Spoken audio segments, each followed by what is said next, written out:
toreiz tas bija tik organiski, ka tur īsti kāpēc tas nebija. Tas sanāca no viena maza projekta, un viņš organiski auga un izauga līdz tam absolūti bez spiediena. Šodienas acīm skatoties bez īpaši lielām problēmām, kā parasti notiek organizējot kaut ko. Savukārt šoreiz, ja tā drīkst teikt, šoreiz tas gan ir tāds ļoti patīkams spiediens. Tas ir pirmkārt no skatītājiem, kas redzēja un kas neredzēja, un no dalībniekiem. Un tas mani kā organizatoru un varbūt šī projekta aizsācēju dara ļoti, ļoti priecīgu, ka tas, ko mēs darām, kādam ir vajadzīgs un ka tas kādam noder. Šī uzveduma, šī rita liktenis ir viņa paša noteikts. Es būtu vēlējies, protams, savādāku likteni, ko es savulaik Edžiņam teicu, ka man liekas kaut kur ik vasaru vajadzētu jauniem cilvēkiem iziet šo ritu, kaut kur brīvā dabā zem ozola pavadīt vienu nakti.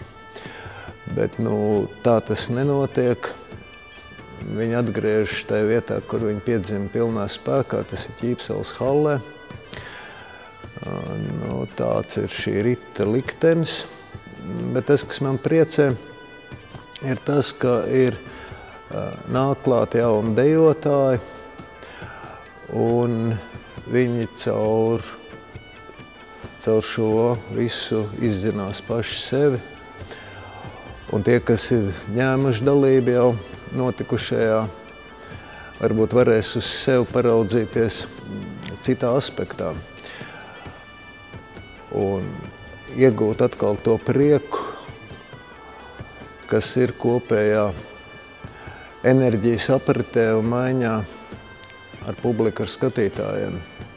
Tā kā es skatījos izrādes video ierakstu, un tad es runāju arī kaut kad ar Ruģi, tā kā viņš montēja, viņš teica, ka viņam esot bijis ārkārtīgi viegli montēt šo izrādi, tāpēc, ka viņš ar kameru un no melnā materiāla varēja izvēlēties praktiski pilnīgi visu, kas bija safilmēts, tādēļ, kad nevienā punktā viņš nepieķēra dejotājus blefojot, tāpēc, ka tas, ko viņi dejoja, viņi visi bija iekšā izrādē, viņi visi bija izrādes saturā, jēgā, dziļumā, pārdzīvojumā. Viņi visu laiku bija iekšā. Un es zinu, ka dejotājam tas ir milzīgs kaifs vispār. Nonākt tādā, pārkāpt savam kautrīgumam,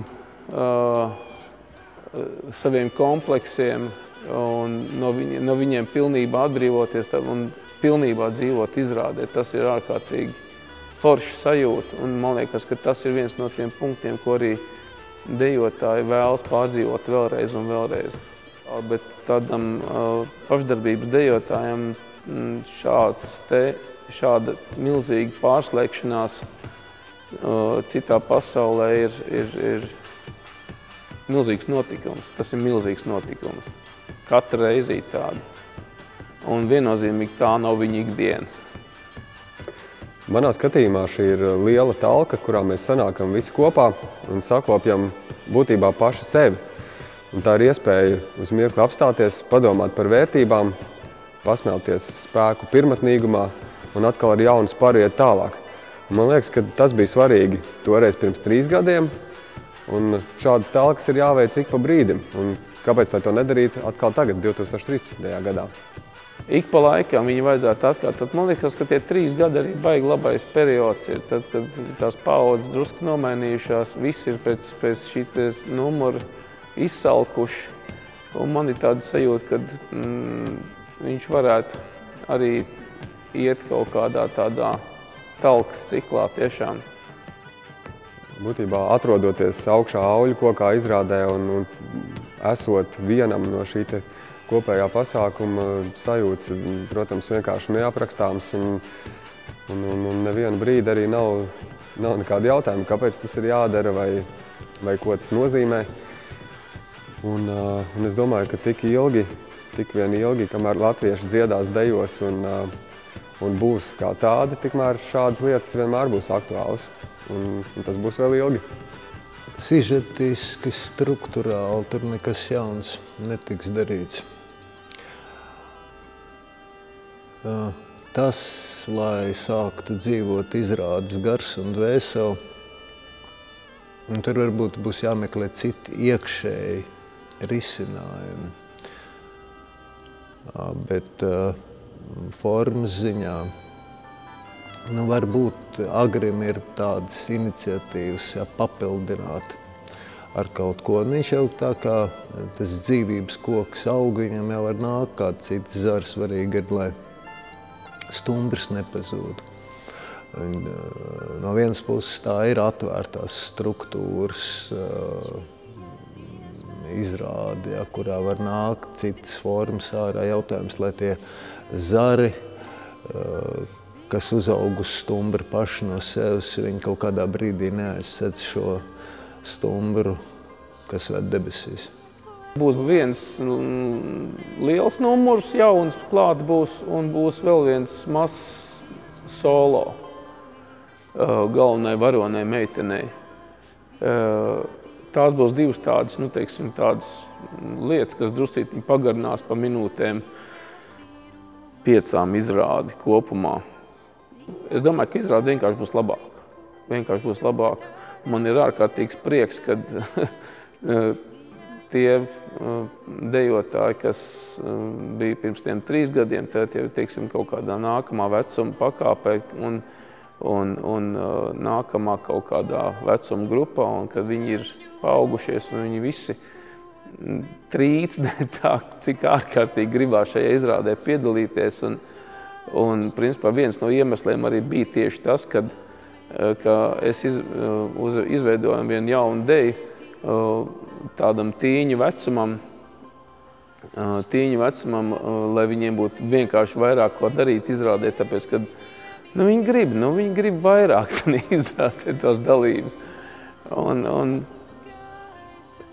tas ir skaisti, ja tu vari tam, kam gribās kaut ko arī dot un iedot forši. Šajā reizē būs pāris jauni skaņdarbi klāt, bet pats svarīgākais, kas man liekas, ir tas, ka mēs, gan kā auļi, gan vispārējie mūziķi, kas piedalās izrādē pa šo laiku, esam auguši un pilnveidojušies.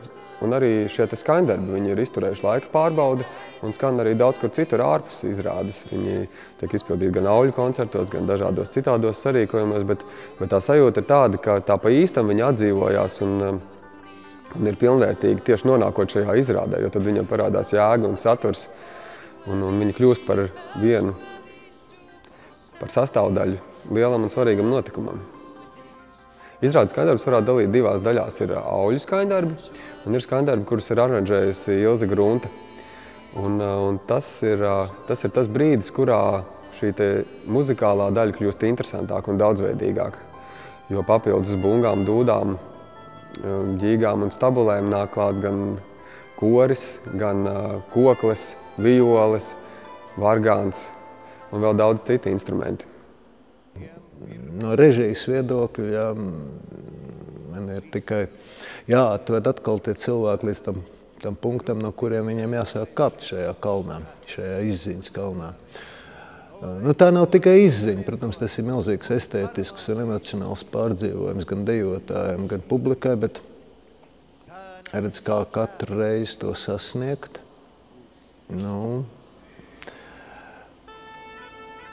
Tā arī ir tā visvērtīgākā pieredze, kas būs šoreiz jāuzzina no jauna.